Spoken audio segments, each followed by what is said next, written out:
লক্ষ্মীপুর শহরে ১৪৪ ধারা ভঙ্গ করে পুলিশের সঙ্গে হাতাহাতিতে জড়িয়েছে বৈষম্য বিরোধী ছাত্র আন্দোলনের নেতাকর্মীরা। এতে সদর মডেল থানায় ভারপ্রাপ্ত কর্মকর্তা ওয়াহিদ পারভেজ সহ অন্তত ৮ জন আহত হয়েছেন। পুলিশ এবং উপজেলা প্রশাসন জানিয়েছে, শনিবার রাতে লক্ষ্মীপুর শহরের হাসপাতাল রোডে বৈষম্য বিরোধী ছাত্র আন্দোলন লক্ষ্মীপুর শাখার কর্মী হাবিবুর রহমান ফাহিম এবং জেলা ছাত্রদলের প্রচার সম্পাদক আকবর হোসেন মুন্নার মধ্যে কথা কাটাকাটি হয়। এক পর্যায়ে তারা সংঘর্ষে জড়ায়। এর প্রতিবাদে বৈষম্য বিরোধী ছাত্র আন্দোলনের কর্মীরা আজ বিকেল ৫টায় চকবাজার মসজিদের সামনে থেকে প্রতিবাদ মিছিলের ডাক দেয়। ছাত্রদলের নেতাকর্মীরা জুলাই ফাইটার্সের ব্যানারে একসময় ওই স্থানের প্রতিবাদ সমাবেশের ঘোষণা দেয়।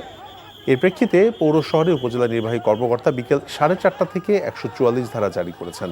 ১৪৪ ধারা ভঙ্গ করে পুলিশের সঙ্গে হাতাহাতিতে জড়িয়ে পড়ে বৈষম্য বিরোধী ছাত্র আন্দোলনের নেতাকর্মীরা।